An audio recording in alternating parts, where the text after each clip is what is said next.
السلام عليكم ورحمة الله وبركاته. رسولك صلوات الله وسلامه عليه حديث وحكيري أعماش وإذن وحسن وبيدا ساسي لم إذا دقالها مركي كهم بيان دقاليها نذا أتبقى وحيري هذا قالها وحكو حرينها قال فكرك أديك أتفكرتك وكلمة كحرينها تذكر وحا معقولة إني أهمسينهين أني أديك بأن أمنسن هاي إن لعقت أي كحرنتها إن تاجر نقول أي كحرنتها كو إنها هيسنون لعقلته وسامية تاسم أمنسنون دقاليها نذا مركي كهم بيان دقالها waxaan rabaa su'aal inaan ku weydiiyo waxaad aaminsan tahay faqriga ama saboolnimada ama mishaariyada ama wax la'aanta inay problem ay tahay oo adiga ku haysato dii aad ku fikirtid mar walba in faqriga saboolnimada mishaariyada waxyaabahaas oo idil ama wax la'aanta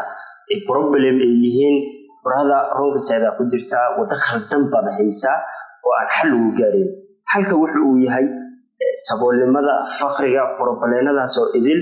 ووضع هذا راعي نتيجة كسر على تيويان أنتوا بدل لو فكروا نتيجة واحد لقى بدله واحد لو فكرة نتيجة واحد كاني إن واحد لقى بدله هذا مركب problem كاس واحد كاني وعليه من سنة إن فقري وproblem هاي واحد كاني ونتيجة كسر على تيه فكر أدو فكرتي مقاب أدو فكرتي مقاب العتي كسر شيء أدو ما مو شيء وحكي شويان marka intuu badan waa qofka aqliga leh wuxuu ku fikiraa problemka wixii keenay inuu xalliyo mooyee problemka focus kala ma saaro natiijada focus kala ma saaro marka faqriga iyo saboolnimada ama mishaariyada waa natiijo si walba aad waqti u gelisid si walba aad u bedel istiraadid waxba kama bedel maayaan haddii qaab fikirkaaga aan waxba ka bedelin waxaan rabaa misaal adkeynaa inaan kuu sheego gaadiyo taajir baa wuxuu yiri lacagaha dunida yaalo idin hadii la soo wada aruuriyo hal meel isugu keeno waxay taajiriinta haystaan waxay shirkadaha haystaan waxay dawladaha gacantooda ku jiro idin hal meel isugu keeno xataa kuwa faqiiriinta ibtisaamiga yar ay haystaan isugu keeno hal meel la qaybiyo dadka dunida ku nool idin si siman loo wada qaybiyo lacagahaas maalmo gaaban kadib waxay jeebkooda ku laaban doonaan taajiriinta fikir aan caadi ahayn aniga aan la dhacay adna aan hubo in la dhici doonto lacagta markii loo qeybiyay dadka dunida ku nool oo idin wuxuu yiri muddo gaaban kadib waxay ku soo laaban doonaan jeebka taajiriinta iyo dadkii awal laga soo aruuriyay saamiyada ugu badneed bay jeebkooda ku soo laaban doonaan taa waxa cadeynayo dadka faqiiriinta dunida waxa lagu qiyaasaa 80% inay yihiin 80% kan lacagaha markii qaybsiga wada siman loo qeybiyaa waxay u isticmaali doonaan qaabkay u fikireen markii hore ay faqriga ahaayeen qaabkii u maxalli yiraahdo u maamuli doonaan markii qaabkaas u maamulaan taajiriinta ayagana saami ahaan faqiiriinta xilligaas siman waxay lacagta u arki doonaan qaabkay awal u arki jireen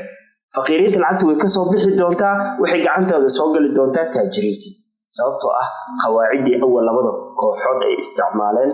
unbaa weli taagan marka waxaan ku leeyahay lacagta waxa sal u ah qaab fikirka weeyaan mooyee dhaqaalaha qofka uu lacag buuran buu haystaa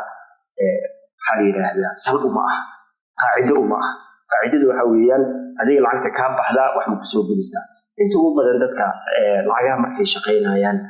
naqdi maali ama qaabka lacagaha ay u soo galaan marka la xisaabayo afar qaab bay soo gashaa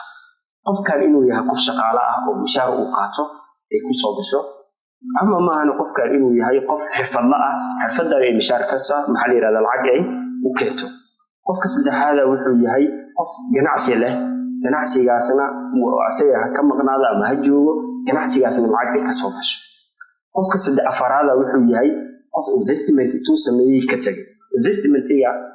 waa shaqo adiga lacag oo maxalli yiraahdo lacag ku shaqeynayso adiga lagu baahnaan weeyaan businesska waxa macquul ah in adiga inaad dhex joogtid ay laazim tahay marka afarta qaabood bay lacag u soo gali kartaa wixii kale tan waxa la yiraahdaa deeq soo gashay wuxuu saaxiibku siyaa walaal